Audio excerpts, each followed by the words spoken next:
Welcome to this episode of Lowdown Garage. And my window's broken. Right, now the wind noise has gone. So pretty much today, as you've seen, we've driven towards Joffrell's and we've got Joe. And well, we're off up to the mansion and we're going to do some work on the Polos today. Now it is a proper Lowdown Garage episode because we're going to be doing engine mounting on the Polo, and because it's proper banging about, like you can see I'm in fourth now. When I let off, look, and then the gear stick fucking moves. Like the gear stick, watch. Oh no, it's not doing it now. It just wouldn't do it. It wouldn't do it for camera, obviously. But the gear stick literally moves back and forth when you put your foot on the accelerator. You can hear it banging about. When you turn it off, it makes the loudest bang ever. I'll show you play. And we're gonna sort that out anyway. I've got the engine mounting in the back, and then we're gonna try and fix that other red Polo and all. It keeps breaking up randomly and it's doing me head in. So we're going to fit a crank sensor to that because it's on like that engine's on about 140, 160k, something daft like that. But yeah, we don't even know if it's had a crank sensor. We've got no history with the engine, so we're just gonna try that on it. So, well, you join us for crankshaft sensor fitting and an engine mount fitting on gearbox side. So I'll see you there when I show you all playing engine mount. Right, so here's the engine bay of the Polo. Now I've got the battery out. That's the battery there, and that's your little battery tray, like 3 10mm and then that 13mm, and your battery's out practically. And then that sort of just sits there. And then in here you can see this is the engine mount that we're replacing. It's been banging about since Lake's Bash. Got a bad oil leak, but I don't care. There's the nice new one, nice and fresh. And here you can see why it's really bad. So if you look in there, look at that bolt in that hole. When my engine's going, it's absolutely just twatting about, is that? Look at that, when you go like this. All movement.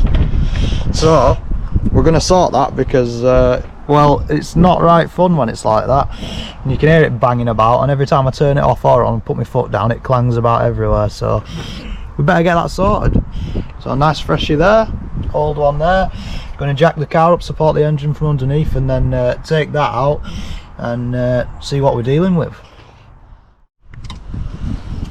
Right, so here we are under the bonnet of the red one, and well, this one's actually dry and like it pretty mint realistically compared to mine. So you know, when you got leaves in your engine bay like that, you know it's absolutely mint. So we're just disconnecting fuel hoses, wiring harness, and those two vacuum lines back there. In the plug. Oh, there's fuel in the plug. Great, that's the MAF sensor and all that. You might want to make sure that's all right. Yeah. And then we're going to get the intake out of the way, and then there's a starter motor that's through that little gap there. You can see it down there. We'll get that out of the way, and then we'll be able to get to the crank sensor. And that's actually where that wire there that goes down there, that's what that plugs into. So that's where that one's at with crank sensor. Got airbox off there. Mine, well, there's engine mount still in, need to sort it. But I was just having a look underneath, and well, I've got the engine supported on this side, so I'll be able to take the mount off. And then over here we have a lot of marks there where I've been scraping the tyre on the inside of the wheel arch well, so I'm going to get a spacer in here to solve that. And apart from that, it's a bit wet underneath really, as this is not right cracky, and I just bent that arm when I tried to jack it up because I just couldn't be bothered and the jack won't go high enough. But I've hammered it back down now, so it's all right. You can see the plates on his subframes and all taking some crap, but it's protecting my sump, so I don't care, so that's good. So yeah, that's what you get from a cheap car anyway. I paid 120 quid for it originally, so I don't really care. Right, so a quick update on what's going on. Pretty much, I've managed to get the engine mounting off. As you can see, that's where it sort of screws into, and it's just sort of this plate that kind of sits here, and then battery sits on top of all that. It just looks like a mess at the moment. So here's the new engine mounting, and I've swapped the clip over for the power steering pump. This one's a lot more solid and mint. This is the old one here. I've taken the cover off the top of so you can see the similarities, but that literally just pulls out. Engine mounting's come away from itself. All that soft is out. So it's most likely definitely that's causing all banging about. And then Lucas is on with the intake. So we got intake manifold off. And then how's it going? Have you got the starter motor out yet? Just getting last bolt out. So to do crank sensor on this, you've got to take intake off like that, and it's all those 6 mils that you see across the back. And then it's starter motor out, and that's looking good. Whoa. It's plugged in there. Oh, it's still plugged in. You get out super long. There's a super long bolt down there, and then it's basically 13 mils to get this out. There it is. Wait. And then if we look down here, you can see right in back of there. I hope we can see that, but right in back of there is your crank sensor. That wire there that goes down, that is your crank sensor wire. So yeah, it's obviously getting all that out's a bit of a pain in the ass just to do a crank sensor, but we're there with it, so it'll be right. So we will we'll catch up with you when we've managed to get a bit more done, but I think I'm just going to get the engine mounting fit and see if there's any play in it. I don't think there will be. Should be good. So we'll carry on.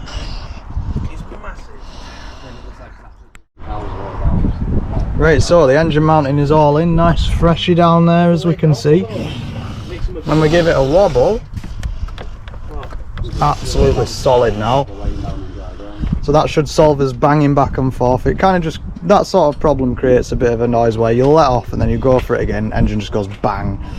But it seems to be better now. Battery's all back in place and everything. So next thing that we're looking to solve is under here we have the anti-roll bar there, as you can see, and look, it's popped out of its socket there. So I'm going to take that off, bend it back up, and then hopefully that sits a bit better. But I've been having a weird issue where it kind of feels like it's rolling about, so that might solve it. So let's do that. Right, so here we are. We have corrected that. I've bent it back into place nicely, and I mean it should last, we'll see. You can see how it is underneath, like it's not great, but it does the job. So time to get it on the ground and give it a test. In other news, Lucas is doing quite well with his crank sensor. How's it going? Alright, nearly just putting last bolt in now. Got intake manifold back on and everything. We've had starter motor out, swap crank sensor over. Oh, so fuck. Just realised. Did you clean up the? Is that supposed to go around the other side of that? Yeah, you'll be able to pull it off. It'll be right. Did you clean up the where the gasket meets the intake? No. Alright, be right. Oh, look what you've missed out. What? Oh, do I have to put that on then? Oh, I'm gonna put it on. bloody positive cover for the starter. He's missed that.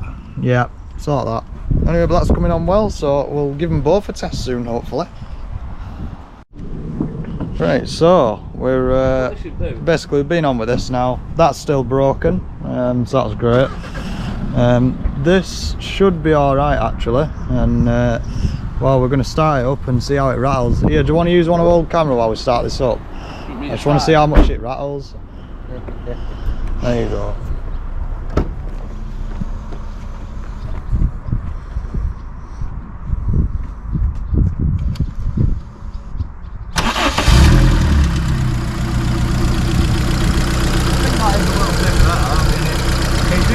It only moved on this side really, didn't it? Yeah. So if there's still up to it, it's this side. I think that's about the right amount really. Yeah, that's fine. Anyway, just for video purposes, we may as well go get some nice sound clips and flybys because we've never really had out of this, so onward.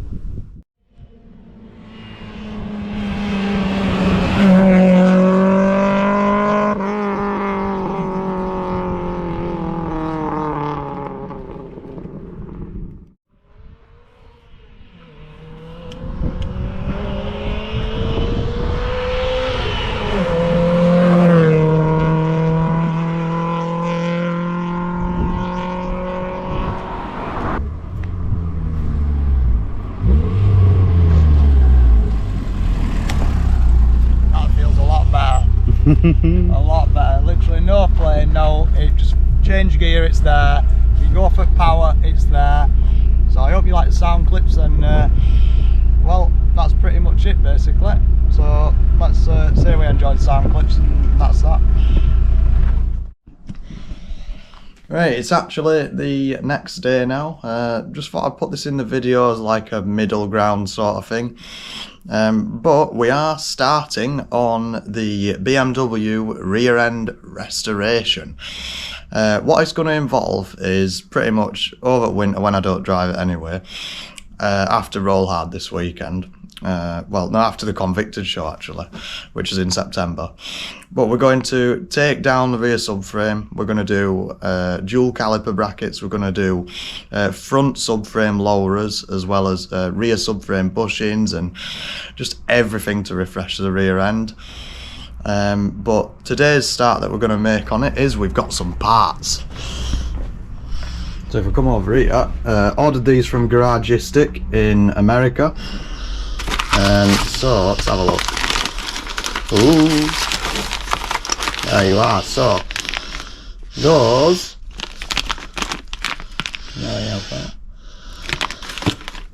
so those are actually the weld-on dual caliper rear brackets. So you weld those to the rear. You'll see when we do them eventually, and they are what will support the second caliper, which will be plumbing the hydro to doing a hydraulic handbrake for the sake of it while I have chance. Why not? You know, might be a good bit of fun. We might end up skidding this car a bit more in future. I don't know. I'm just out to have fun with my car. I don't care. And then we've got front subframe spacer brackets. Now, I'll get them out of the packet and show them in a moment, but for now we've also got the DAB radio aerial extension, which is in here. That's in that tub there, and pretty much that's going to extend the DAB radio aerial from the radio there. Going to route it along here, we're going to route it along there, underneath here, and then up to the back window somewhere here. Now, yeah, before you go whinging at me saying, oh, you're putting a DAB aerial over the heated rear window, I don't use it anyway, and I don't want the DAB aerial in the front window. I just think it looks tacky and a bit rubbish. I don't care about it in back window. I won't look at it. Front window's a bit knackered anyway. We will replace it eventually, but got a nice fresh sticker there. I don't know if I showed you that. So yeah, so I'll get on with that, get on wrapping those, and that's a bit of today's content. Right, so we've got the radio out now. It just slides out at BM, and to fit the DAB radio aerial, it's just that little gold socket you see above your normal aerial, and I'm going to scurry it through here, take the box down and get it down there somewhere. The extender we've got is this here. It's just a wire, and then it's got a male and a female end on it, no special, which will go into your normal aerial there, which I think that would be a female, I guess. You could count that as a male on the back of that. So that I'm going to stick to the back window, and then that's going to extend it to radio, because that wasn't long enough for some reason. Oh well. And then over here we've got the Garagistic 20mm front subframe lowerers there. They're billet, very nice. Comes with the hardware as well, so that's good. And then those are the rear caliper, well, the dual caliper rear brackets. So those are just a weld-on style thing, so they'll just kind of sit on top of the hubs. I think they sit, the normal calipers sit at the back, these will sit on top. We'll see when we get round to it. It's not something I'm going to be getting round to anytime soon. I'm just going to really slowly and take my time with it, because I do not have the energy to do all of it in one go. It'd be a big job. Like, we're going to be installing that diff at the same time, LSD out of Z3M, so, you know, we're collecting parts slowly, but we'll get there eventually. Anyway, I'll show you more at radio in a bit, but I just thought it'd just be worth including these little facts and things that I'm going to be getting on with and whatnot in future, really. Just thought you might like to see it today.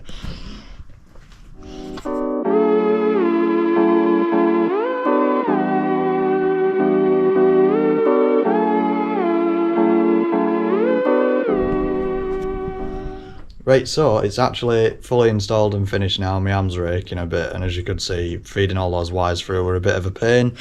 But we managed to get it all clipped back in pretty decent. And there it is, it just sort of comes out the side of it, and then it signals like that. I don't really like having it there, but it is what it is. Anyway, so I hope you didn't mind that segment of the video.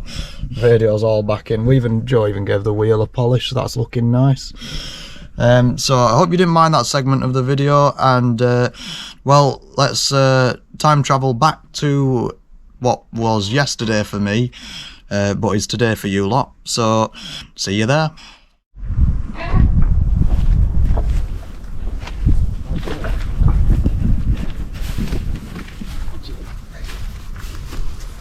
Well, I hope you like the house tour. This is the Lowdown Crib, realistically. There's a pretty nice view from our mansion, and I hope you like the video today. Bit of a short one really, not much. Fixed the Polo, well, we fixed one of the Polos, we've still got the other one to fix, but it is what it is. I'm sure we'll manage, but my Polo's feeling a lot better. Hope you enjoyed the sound clips, and next week we're going to be at Roll Hard, so I hope you're looking forward to that video. It's pretty photogenic there. It's down a place called Bicester Heritage, so we're going to be driving down in the BM. Lucas will probably do a bit of driving, I'll do a bit of driving, and Joffrey's coming with us for that as well. So I hope you're looking forward to seeing the video from Roll Hard. And that's it for this week on LowDown Garage. Thanks a lot for watching, and just leave a like, comment, subscribe if you can. Let us know what you want to see. Thanks a lot.